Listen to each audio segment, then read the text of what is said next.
कहते हैं कि बेटा बेटी की यदि शादी करना हो तो बड़े सोच विचार कर करनी पड़ती है और लोग रिश्तेदार बनाने से पहले कई प्रकार की जानकारी भी निकालते हैं। लेकिन कुछ लोग धन दौलत से बड़े होने के कारण उनसे रिश्ता जोड़ने के लिए भी डरते हैं। ऐसा ही वाकया मध्य प्रदेश के बुरहानपुर के एक शख्स के साथ भी हुआ था। महाराष्ट्र में मुख्यमंत्री पद की शपथ लेने वाले देवेंद्र फडणवीस के भांजे का रिश्ता जैसे ही बुरहानपुर के आदर्श कॉलोनी में रहने वाले विनोद इंगले के यहाँ पर उनकी पुत्री के लिए आया, तो जब वह नागपुर गए और उन्होंने वहाँ पर देखा, बड़े लोग होने के कारण उन्होंने टाल दिया। लेकिन जब महाराष्ट्र के मुख्यमंत्री देवेंद्र फडणवीस खुद उनके घर पर आए और उन्होंने प्रेम भरे अंदाज में धमकी दी और बोला यह रिश्ता करना पड़ेगा, परिवार भी मान गया और 2022 में बेटी का विवाह भांजे के साथ करवाया। लोकल 18 की टीम ने आदर्श कॉलोनी क्षेत्र में रहने वाले विनोद इंगले से उनके निवास स्थान पर पहुंचकर जब बात की तो उन्होंने बताया कि 2022 की बात है, जब मेरी बेटी ऐश्वर्या के लिए महाराष्ट्र के मुख्यमंत्री देवेंद्र फडणवीस के भांजे ऋषिकेश का रिश्ता आया। जब मैं नागपुर गया, देखा बड़े लोग हैं तो रिश्ता टालने की कोशिश की, लेकिन देवेंद्र फडणवीस ने कुछ दूरभाष पर बात की और मेरे घर आए और धमकी भरे अंदाज में रिश्ता पक्का करने के लिए कहा और 2022 में हमने विवाह भी करवा दिया।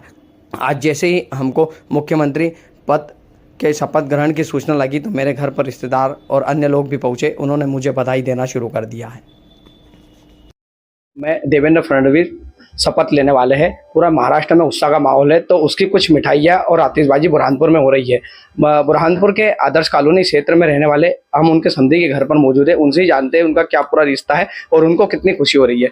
सर, क्या नाम है? मेरा नाम विनोद इंगले है और आज महाराष्ट्र के जो मुख्यमंत्री के रूप में देवेंद्र फडणवीस जी शपथ ले रहे हैं, उसमें मेरे अत्यंत खुशी है। व्यक्तिगत रूप से इसलिए खुशी है कि वो मेरे रिश्ते में समधी है और तीसरी बार महाराष्ट्र के मुख्यमंत्री के रूप में शपथ ले रहे, ये मेरे लिए व्यक्तिगत रूप से बड़ा गर्व का क्षण है और अत्यंत खुश हूँ। जब रिश्ता हो रहा था क्या परेशानी आई और उन्होंने क्या मोर्चा संभाला था परिवार का? जब मैं रिश्ता की बात करने के लिए जब नागपुर गया था तो तब स्वयं फडणवीस जी उपस्थित नहीं थे, पर मेरी मोबाइल पे उनसे बात हुई और उनकी बातचीत होने के बाद मैं वापस जब बुरहानपुर आया तो मैंने कहा यार इतने बड़े घर में अपन रिश्ता कर पाएंगे नहीं कर पाएंगे, तो मैंने उनको किसी बहाने से नहीं का संदेशा दिया। तो उसके बाद स्वयं फडणवीस जी यहाँ बुरहानपुर पधारे थे आधे घंटे के लिए और मुझे एक प्रकार से धमकी दे के गए थे कि रिश्ता मंजूर करो। तो वो उसके बाद उनके ही सहयोग और आशीर्वाद से रिश्ता संपन्न हुआ और 14 दिसंबर 2022 में इंदौर में ये विवाह संपन्न हुआ था, जो वहाँ स्वयं पधारे थे। आज वो सीएम पद की शपथ लेने जा रहे हैं, कैसा लग रहा है आपको? पूरे परिवार को और मुझे भी अत्यंत खुशी के लिए क्षण है कि इतने बड़े परिवार में मेरी बच्ची को ब्याह है।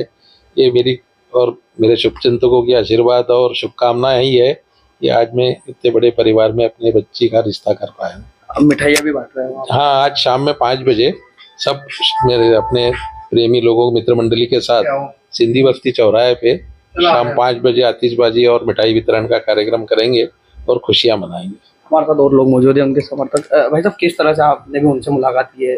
भाई साहब, जैसे कि आज वो सीएम पद की शपथ लेने वाले हैं, सबसे पहले तो उनको बधाई देते हैं। और उन्होंने एक बार मैंने विधानसभा में उनका एक भाषण सुना था, उन्होंने कहा था कि मैं पुन्हा येईल, मतलब मैं फिर से आऊँगा। तो उनकी बातों को उन्होंने पूरा पक्का करके बताया और आज वो फिर से महाराष्ट्र के सीएम बनने वाले हैं। तो हम सब बुरहानपुर वासी भी बड़े महाराष्ट्र से लगा होने के कारण सब बुरहानपुर वासियों का भी महाराष्ट्र से जीवन संपर्क है और यहाँ से हमारे जो विनोद अंकल है उनके समधी है वो, तो मुझे ऐसा लगता है कि इनके संबंधों का भी बुरहानपुर शहर को फायदा मिलेगा। और जो हमारे महाराष्ट्र के और मध्य प्रदेश सरकार के जो हमारी योजनाओं का जो एक रुकावट सी होती है, तो कहीं ना कहीं इसमें गति मिलेगी और बुरहानपुर शहर भी उनके माध्यम से विकास की ओर अग्रसर होगा, ऐसा मुझे लगता है। देखिए, हमने उनके परिवार में पहुंचकर बात की। उनका कहना है कि यहाँ पर संबंध होने के कारण अब विकास को भी गति मिलेगी। कैमरा पर्सन चिन्मय के साथ मोहन ढाकले, लोकल 18 के लिए बुरहानपुर।